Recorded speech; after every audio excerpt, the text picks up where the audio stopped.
Hello, Oboe lovers! So here I am with my first Q&A, which I've never done before, so this is gonna be exciting. I've gathered some of the questions you asked me. Unfortunately, I lost all the ones in the first box. I'm so sorry. You'll ask them in the next one. So, okay, there we go. How long do you practice? Okay, well, I don't practice a lot. I should practice more. It's not a good start to this video, is it?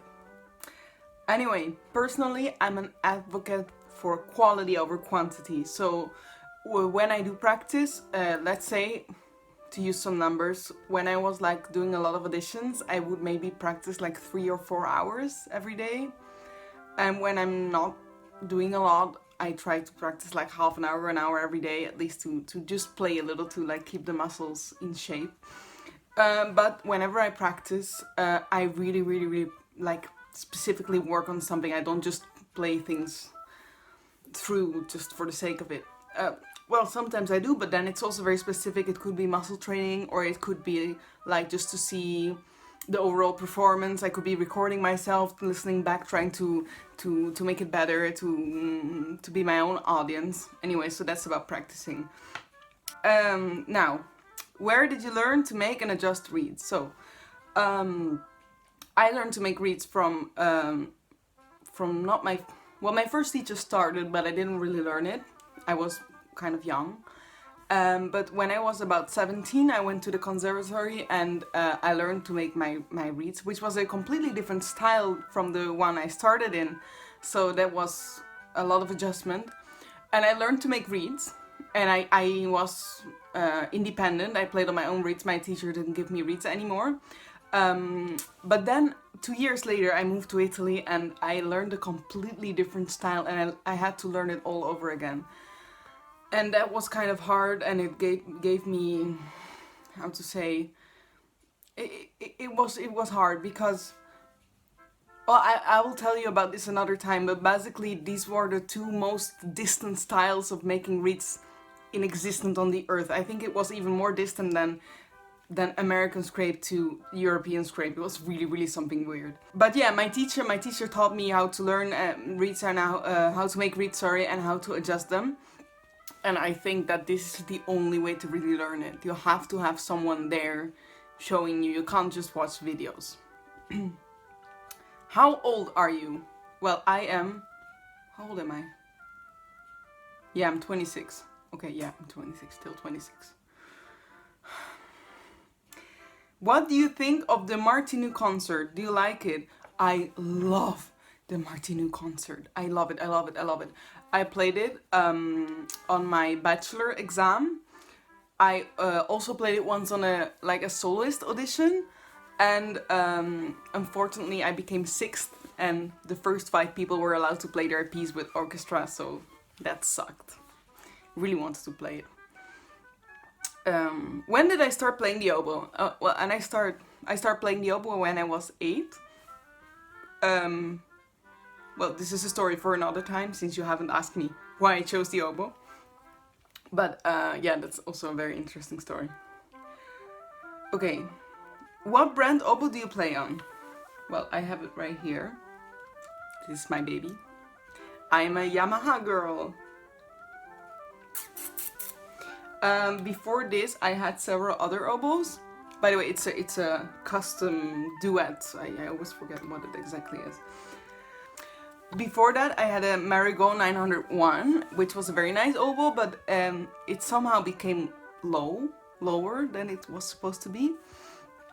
And also, I find personally that Marigot 901 has a lot of issues. I mean, it's a very nice instrument, but like intonation-wise, it's not very stable.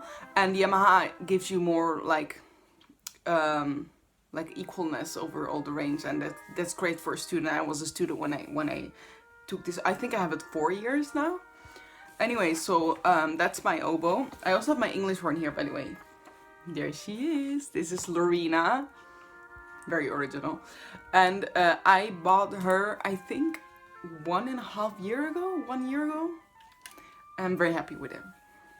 Before that, I had another English horn. It was a Bulgaroni, which is an Italian brand, and I bought it, well, my parents bought it for me secondhand when I was 16 or something. I was very grateful to be able to learn to play English horn at such a young age already, and to get some experience with that. Okay. Do you know any Argentine rock groups? I do not. Suggest me some. Now, how did I end up in Italy? When I was 18, I met my current boyfriend in the Netherlands, and he's Italian. And so about 2 years later, I decided to move to live together with him. He's a musician too. He's a pianist, by the way. He's the one accompanying me in the sense of. He's amazing. We're almost at the end. Oh my god, it went so fast. What thread do you use to wrap your wreaths? Well, I use two kinds. One of them is Squirrely Stash. Aren't they pretty? And for the rest, I like this thread that I buy at a local shop, and it's from Gutermann. I don't know if you can see it. And they're quite, like, they're not for sewing, they're quite thick, but still thinner than the Squirrely Stash thread. And you can buy so many colors. This is just 3 of them I took randomly, but they're great. But if you pull too hard, you will break them, so be careful. My dream job. Well, I'm not sure at this point. Well, it always used to be an orchestra job, and that's definitely still one of my dreams. I would love to like have a stable position in an orchestra, and I'm working really hard for it, although I'm a little bit tired because auditions are hard. I've done like 14 till now, and I'm in that phase where you start to doubt, like, is it worth it? But I'm not ready to give up yet. But I'm close. Let's see where that goes. For the rest, well, actually any job that will let me be creative. I need to express myself. And well, that's why I'm so busy on Instagram lately, because I can do what I want. And fortunately you guys seem to like it, so that's a win-win. So now for the last question for today. Where did I finish academy? Well, I hope you mean where did I study, because I didn't do any kind of academy. Well, when I was 18, when I finished high school in the Netherlands, I went to the conservatory close by and I started studying. And after about a year and a half, I moved to Italy. And there by the way, the city in the Netherlands is Groningen, that's the province I'm from anyway. When I moved to Italy, I started studying in Padova. Padua in English, which is a conservatory of the region, and there I studied with my teacher, who's Paolo Brunello, and I graduated last year. Yeah, last year. Well, that was great. It was a good school, and I'm very happy. So anyway, I guess that's it for today. Well, if you have any more questions, I guess you do, I will. If you like this formula, I might do another Q&A soon. I will put another box for the questions, and then we will have a little chat again. Anyway, thanks for watching, and see you soon!